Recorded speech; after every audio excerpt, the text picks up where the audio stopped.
retour dans la lettre de l'acheteur pour l'interview et le monde agricole et agroalimentaire a beaucoup d'idées et nous en fait part aujourd'hui avec le think tank Agridé. Nous recevons son responsable entreprise durable et territoire, Francky Duchâteau. Bonjour Francky. Bonjour. Merci d'être avec nous. Alors en quelques mots, est-ce que vous pouvez nous expliquer l'objectif de votre think tank Agridé ? Tout à fait, donc c'est un think tank, on dirait en d'autres mots un laboratoire d'idées.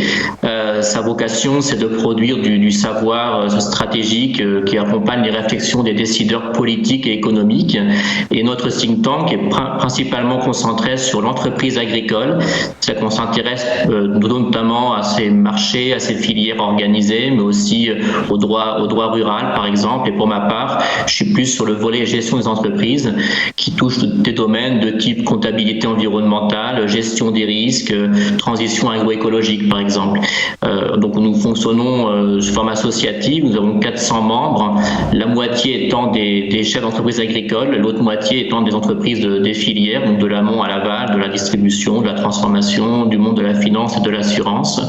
Et on s'organise sous forme de groupes de travail thématiques qui produisent des notes, des analyses de synthèse, des colloques réguliers tout au long de l'année et qui ont vocation à faire des propositions pour encourager le progrès en agriculture. Et justement, à qui est-ce que vous adressez les propositions sur lesquelles vous travaillez ? Alors, on est à vocation utilité publique, donc c'est ouvert à tout le monde, c'est accessible. C'est principalement ciblé quand même vers les décideurs politiques, donc l'administration, ceux qui élaborent les politiques publiques pour les orienter dans une voie d'évolution au service de l'agriculture, mais aussi dans nos membres, beaucoup d'acteurs qui sont dirigeants d'entreprises et qui ont besoin également d'alimenter leurs idées, leurs réflexions stratégiques dans leur propre filière, dans leur propre entreprise. Donc, ce qu'on fait en commun, en manière pluridisciplinaire, leur est utile également dans leur pilotage au quotidien. Et quels sont vos moyens d'action une fois que vous avez décidé de vos propositions ? On fait beaucoup de communication, d'influence. On est souvent sollicité par les centres de réflexion qui sont autour, par exemple, du gouvernement. Il y a France Stratégie, il y a des structures auprès des différents ministres, d'autres think tanks également qui nous sollicitent.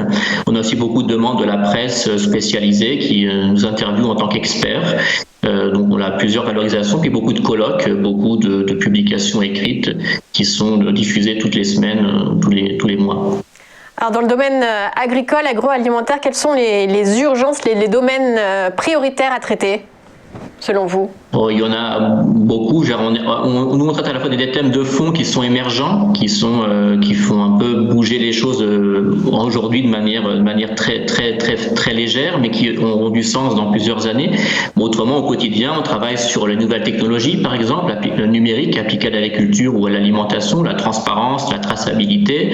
On a aussi des choses sur les nouveaux modes de consommation. On a travaillé récemment sur le flexitarisme, par exemple, pour repenser les régimes alimentaires pour qu'ils soient plus durables.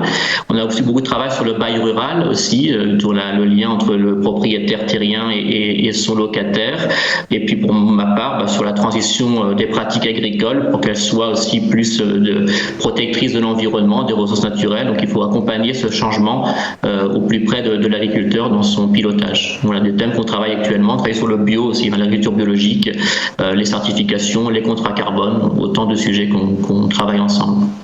Et justement sur le bio, est-ce que vous voyez une demande une conjoncture de plus en plus favorable à l'adoption justement de vos propositions ? Bien sûr, oui, c'est très très suivi. Certaines vont être plutôt à moyen long terme, donc c'est le temps qu'elles mûrissent dans les esprits.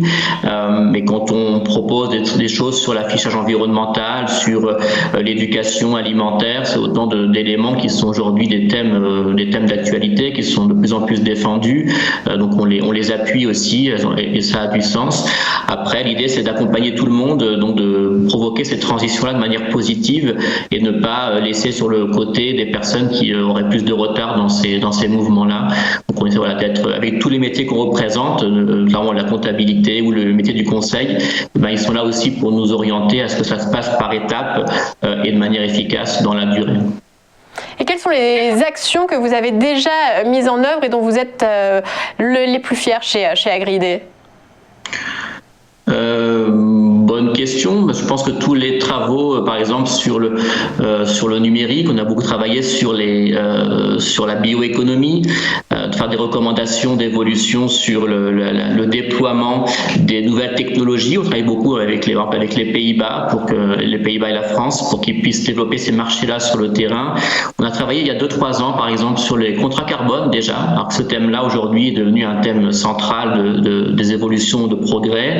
Par le passé, on travaillait aussi beaucoup sur la communication positive en agriculture, pour aller plus vers le grand public. Et aujourd'hui, on voit très bien que c'est une carence qu'il faut encore corriger, parce qu'il y a beaucoup de demandes sur comment on produit, comment on travaille sur le terrain, et ce travail-là, il reste à faire. Mais nos idées ont déjà été proposées il y a une quinzaine d'années, et sont maintenant mises au goût du jour grâce aux médias sociaux et numériques. Donc voilà quelques exemples d'actions concrètes que l'on peut faire, et j'espère que nos travaux actuels sur la comptabilité socio-environnementale des exploitations agricoles auront aussi du sens pratique dans les années qui viennent. Bien, il faut l'espérer.